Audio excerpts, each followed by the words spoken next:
The sweetest podcast in the USPHL has officially returned from hibernation as season 2 of the Roar podcast begins right now.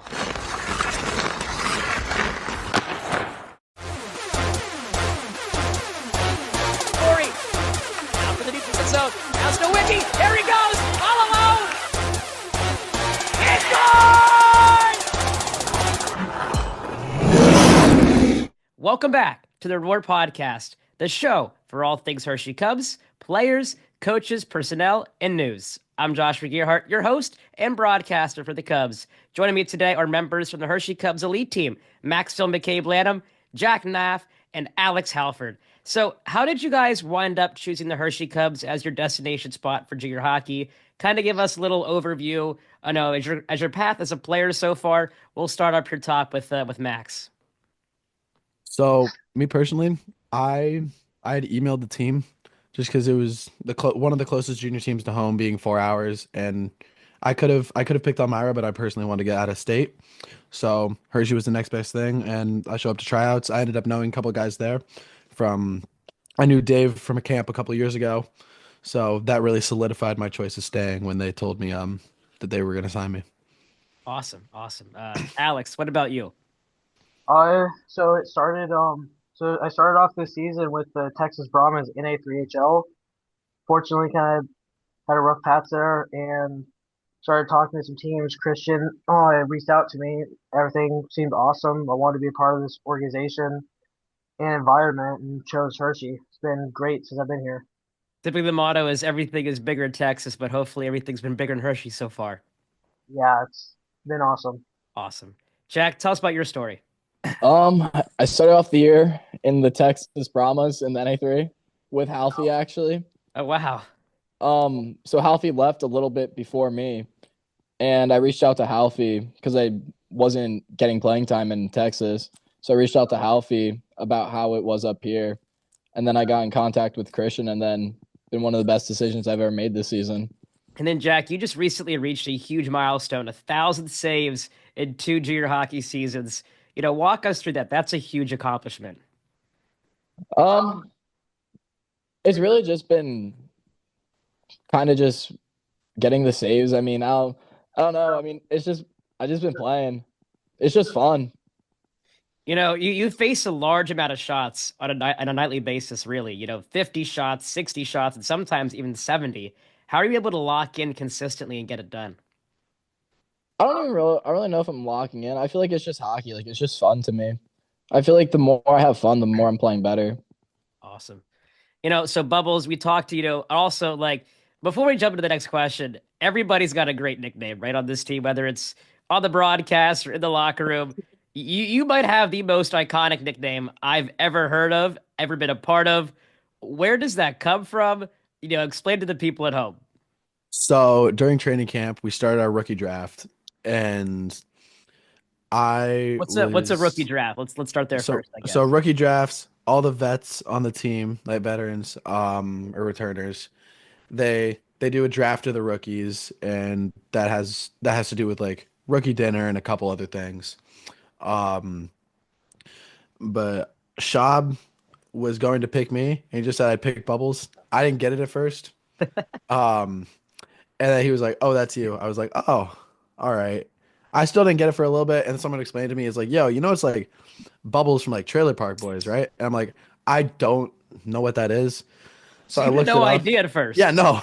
You were And, like, well, okay, I'll take it. I'll go with it. You were the yeah, new kid on the block. You're just gonna roll with it. yeah. And I looked up what it was. I was like, okay, that's funny. And at one point, it became like "Are you okay being called this?" Just because of the story behind it. I was like, yeah, it's fine.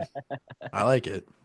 And now it's kind of become your personality. I mean, everybody knows you as Bubbles. I have you saved in my contact as Bubbles. Yeah. Does anybody call you Max anymore? Um, Everyone calls me Bubbles, and Grant calls me Maxfield and nothing shorter. Nothing That's about shorter. it. So, Halfie and Jack, let's walk us through. Do you guys have nicknames? Do you have Alfie nicknames for? does. Yeah, Alfie Halfie does. does. Halfie, tell us about your nickname. Uh, so I gotta thank Nowicki for this one because he got it. So since I played with him last year on Buffalo, One of my teammates decided to give me the nickname Fish Stick. Fish Um, stick. yeah. So since I came here, one reason because of Connor, he decided to start calling me that again, and I don't remember why they started calling me that, but he It just just brought it stuck. back, and everyone's just been calling me that from now on. Fish stick. That's that's crazy. It's gonna be a great call on the broadcast. Yeah, I definitely have to add that to my definitely my list of calls I have to make. I'll save that one of the piggy bank for sure. Jack, what about you? You seem to be quite the aggressor between the pipes. You like to take a couple late whacks of people every now and then. You gotta have a nickname, boss. Sadly, I don't. Really? Yeah. Oh, we gotta change that, fellas. We gotta change that. I've heard you've given a few, Josh. Yeah, have I good of a few? I called I've you heard, Superman before last week. That might maybe we can get that one to stick. But yeah, we gotta change that for sure. But I know Bubbles definitely has an iconic one in Fish Stick. I did not know that until now. That is that is awesome. So we'll transfer over then here to our next round of questions then. So hockey players are known to be superstitious, right? I myself included have my own superstitions. So, what are some of your pregame rituals? Do you guys have any odd traditions? Maybe eating something weird, doing something in a certain order? We'll start with Halfie on this one. Do you have any traditions that you need to follow before a game? I I have a couple. I know I started this one a few months ago, about the same time the Detroit Showcase happened in November. Okay. Kind of do the same thing Connor Bedard does. Blade can't be touching the ground after you tape it. Ah, big Bedsy guy. Kind of working for me. Can't do a warm up like stretching and stuff for some reason. Just I for some reason play better when I don't. No Then stretchies?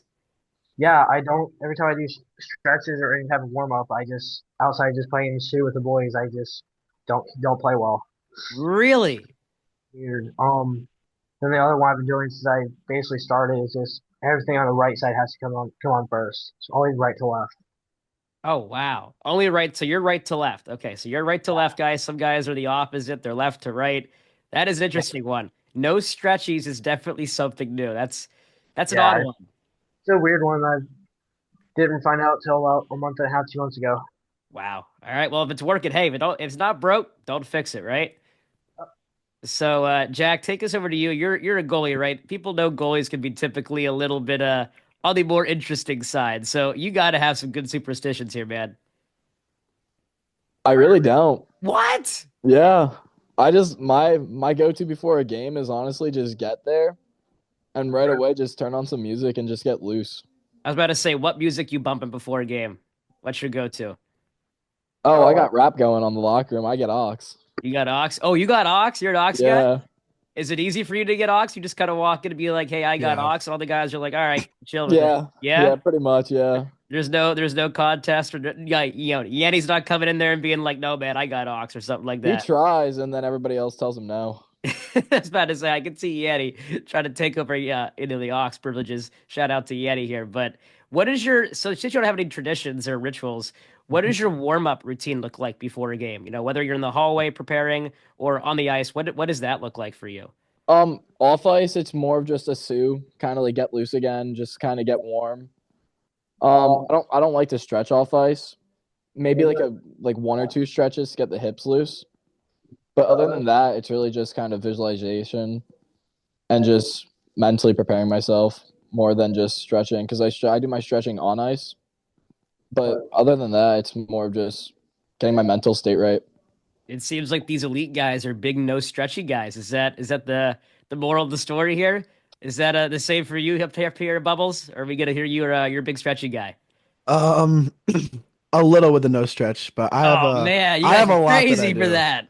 I have a lot of stuff I do. All right, hit me So with it. Hit me with it. I don't wake up till I like have to really get going. So I leave Are you myself like a about. late arrival kind of guy? No, I get there 3 hours before. Wait, what? Yeah, 3 hours before. Wait, real quick. What time does everybody get to a typical game? So let's say you have a 12:30 game, right? That's typically your elite time periods, right? Yeah, What time does everybody like to arrive at the games?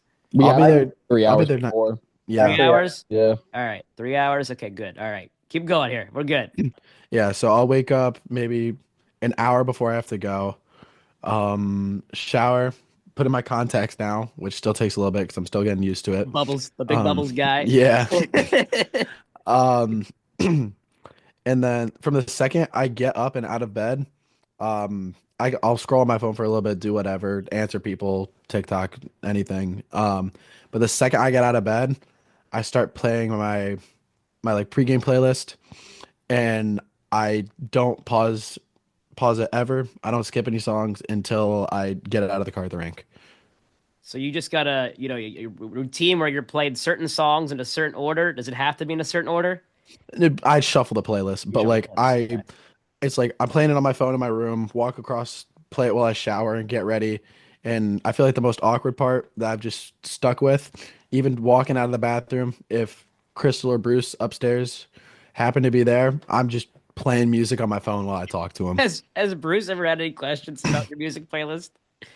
Not so far, not so far. Not so far. Not so far. What about you? What is your style of music? See, because you guys might laugh at me when I tell you this. When I typically played, I was typically bumping some country before I went on the ice. All right, pretty odd choice. Not your typical one. I know Josh Allen bumps something Frank Sinatra before he goes out there. So, not definitely not an ice hockey player, but everyone's got their different mojo to get them going. But what is it for you that gets you ready to run through a brick wall? A lot of older rock metal music, like Okay. a big harp on Deftones, So and you got the same style that Davey does. absolutely, yeah. Okay. So you and Davis have the same taste in music because that man always be listening to some heavy metal type stuff. Always. He is always rocking. I look at his stories all the time and I'm laughing because he's always putting some kind of rock song on there. Dude should be in an 80s hair band. If he wasn't playing hockey, he would definitely be in an 80s hair band for sure. Yeah. And I guess that brings us then to our next question.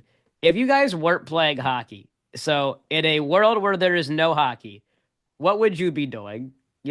And I really want to see where you guys want to go with this. So we'll start up top here with Max Oh, shoot. and keep it appropriate, fellas.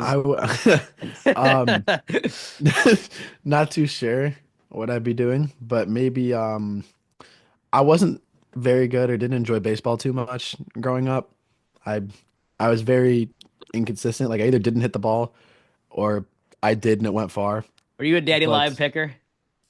huh? Were you a daddy line picker out in the outfield, just picking daddy lines all day long? Oh, no, I actually paid attention to outfield. I was a good outfielder, Look at that. All right. but All right. terrible hitter. We were wearing And glasses. that was the sports goggles era. He was a That was Rex like the Specs full fan. on gogs with the Rex strap Specs. all the way. Bring it back next weekend. Huh? Bring back the sports goggles. Never bringing them back. They're Yeah, gone bro. forever. We got to write a petition to bring back the Rex Specs. Pass it around the locker room, man. Bring back the Rex Specs. Yeah, but probably maybe I had a lot of interest in BMX, but I never got into it. Oh, I could see that. I liked mountain biking for a little bit, but it lasted like 2 summer seasons and that's it. Okay, so So maybe not mountain biking okay. So that'd be kind of or cool. BMX. Yeah, either I or. could see that. Jack, what about you? Right now, probably either baseball or lacrosse. Lacrosse. Okay. Yeah. When did you get into baseball lacrosse? Baseball, I started when I was like 4. And Okay. then lacrosse, I just started my freshman year of high school. Do you like one more than the other, or is it just like your pastime for you? I like lacrosse a lot more because I feel like I've just gotten like too kind of bored of baseball. Like I've just been playing. I was just playing for so long that it was just like I just didn't find it fun anymore. Now I gotta ask: do you play goalie for lacrosse and catcher in baseball? No, not goalie for lacrosse. I was a catcher in baseball, So you but were a catcher in baseball. Okay. yeah, That but now, tracks. yeah, the goalie for lacrosse. Do the skills not so- translate or what? I mean, I'm not bad at it. I've played an indoor box game for goalie, but like I also had all my padding on, but I just couldn't see myself standing in front of a ball coming at me at like 70 with no gear on. Yeah, I was about to say the little amount of gear in lacrosse is like Oh yeah. terrifying. Like it we had a lot of because I went to Hershey. So like Hershey lacrosse is huge. Yeah. So like I was always at games and stuff like that.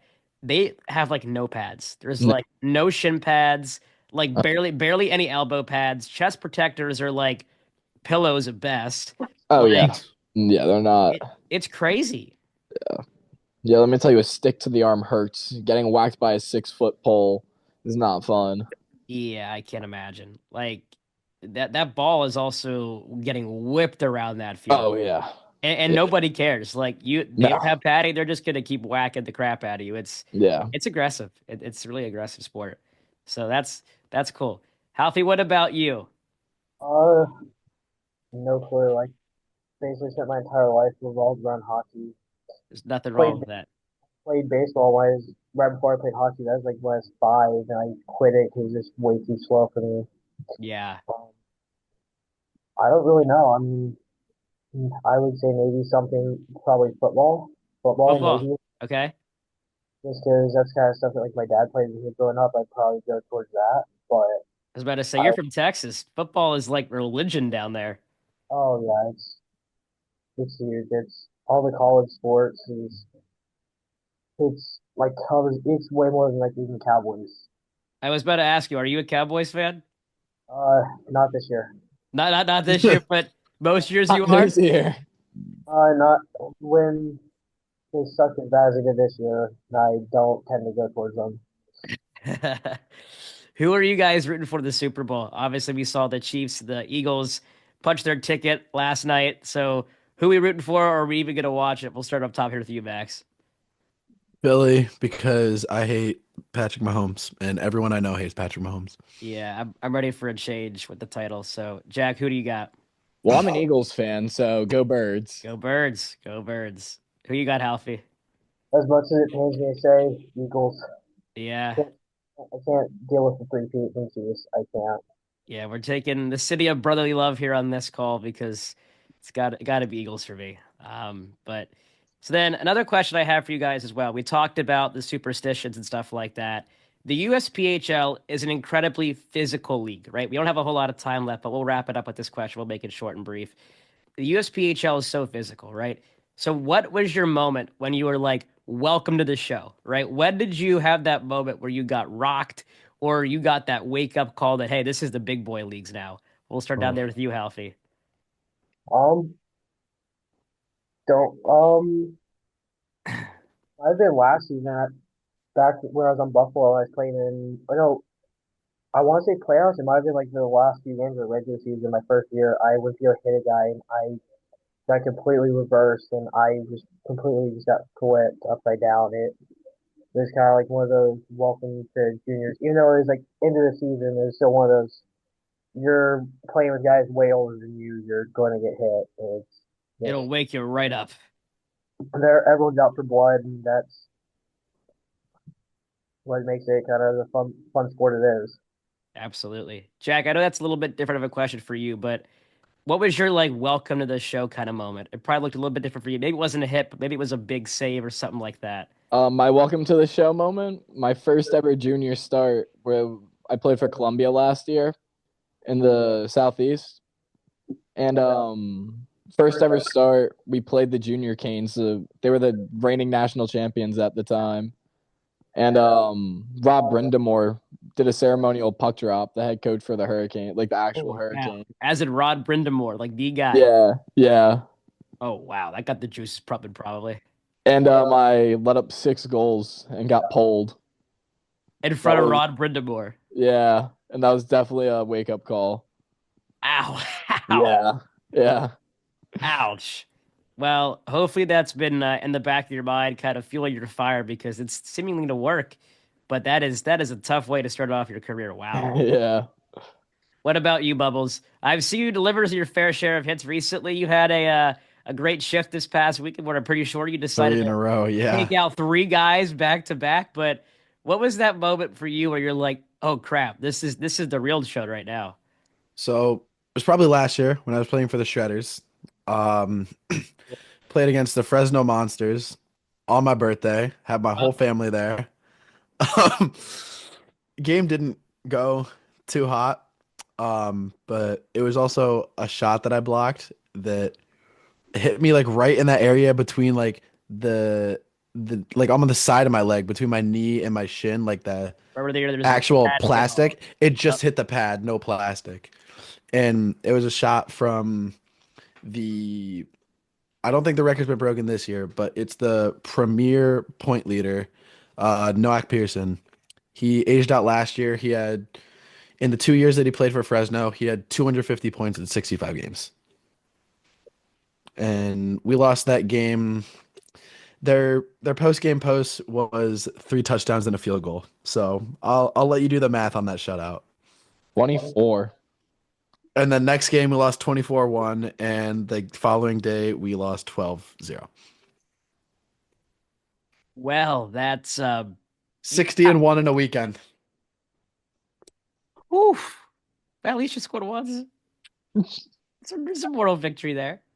But no, that'll wrap this episode up. So I want to thank Max, Jack, and Alex for joining us on this edition of The Roar. I'm Joshua Gearhart. Find us on YouTube at the Hershey Cubs The Roar, as well as at Hershey Cubs on Instagram, X, and TikTok, or Hershey Cubs on Facebook. Hit that like button, subscribe, and follow us on all accounts. And remember to always fear the roar.